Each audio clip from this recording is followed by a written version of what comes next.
The cricket talent exodus. No one is tracking how New Zealand's test revival is. This result is already changing real workflows. Watch how execution details, not headline claims, decide who wins from here. We will map trigger, incentive shift, and downstream impact before the close. But it's actually the visible proof of something much larger that no one in Indian cricket is talking about: a systematic extraction of India's best domestic coaches and data scientists to fuel New Zealand's test resurgence.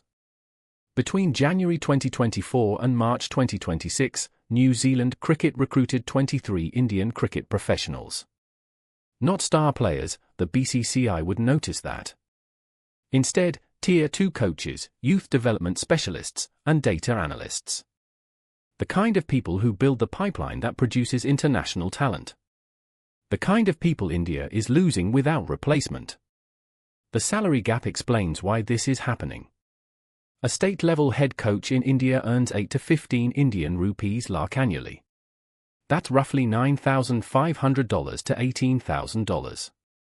New Zealand is offering 85,000 New Zealand dollars to 140,000 New Zealand dollars, roughly $52,000 to $86,000 for the same role, plus housing and pathways to international positions.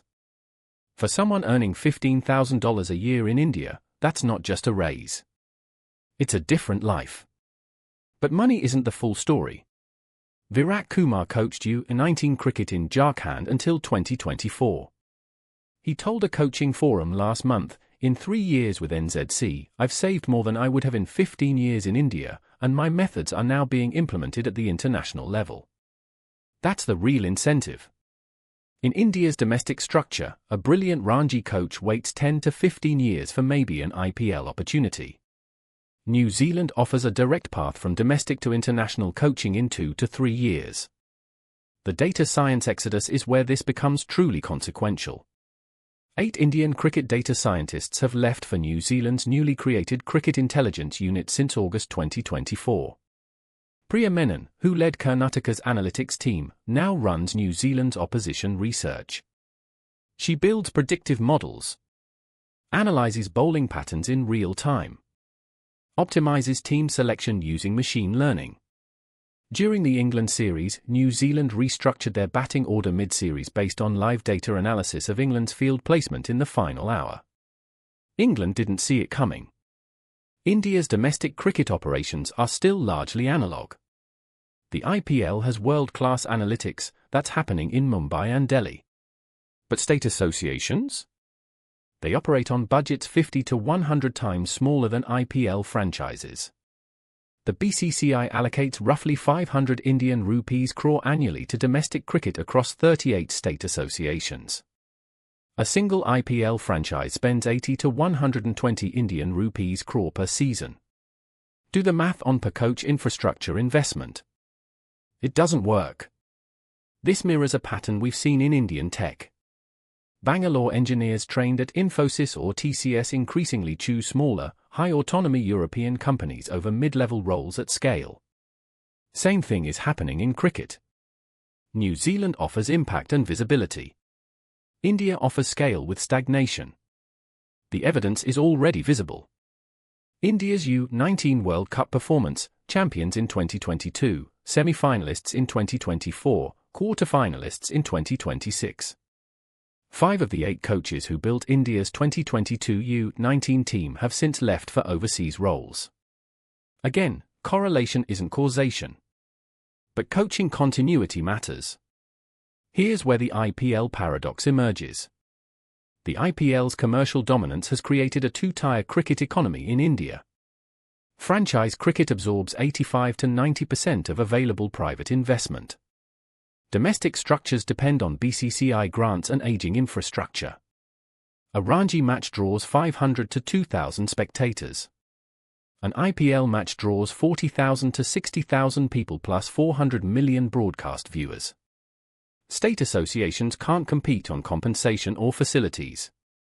The IPL's 2-month season concentrates talent development into a narrow window. New Zealand's model, smaller scale, higher per capita investment, continuous development, is producing competitive test teams. What happens next matters. Other Test nations are watching. Cricket Australia and Cricket South Africa have both announced India coaching recruitment initiatives for late 2026. If the pattern continues unchecked, India could lose 60 to 80 key domestic professionals by 2028. That's a generation of institutional knowledge walking out the door. Expect something else to emerge by 2027, a consultant culture. Indian coaches rotating between IPL short-term contracts and overseas domestic roles. Income stability for individuals.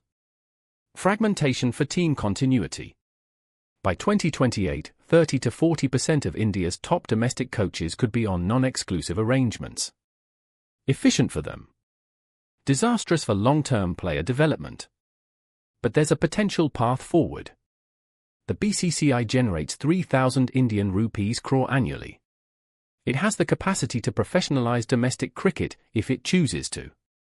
Early signals exist. Tamil Nadu, Karnataka, and Maharashtra have launched pilot programs offering 25 to 35 Indian rupees lakh plus performance bonuses for head coaches, with dedicated analytics support.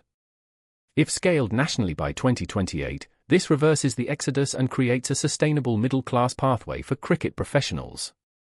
The geopolitical subtext matters too. Cricket is India's most potent cultural export. But sustained international competitiveness requires grassroots excellence, not just IPL spectacle.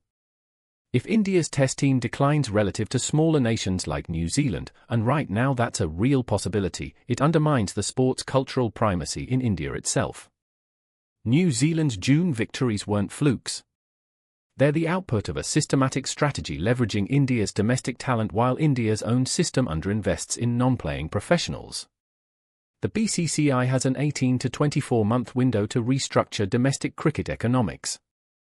Otherwise, it watches its competitive advantage erode as the talent that built Indian cricket's grassroots dominance disperses globally.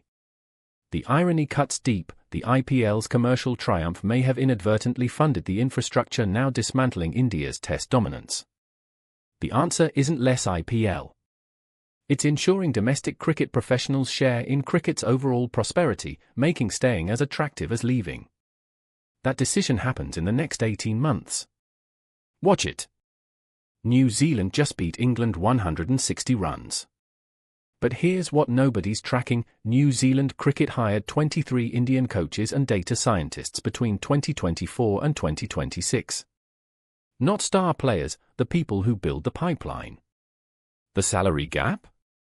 India pays Tier 2 coaches 8 to 15 Indian rupees lakh.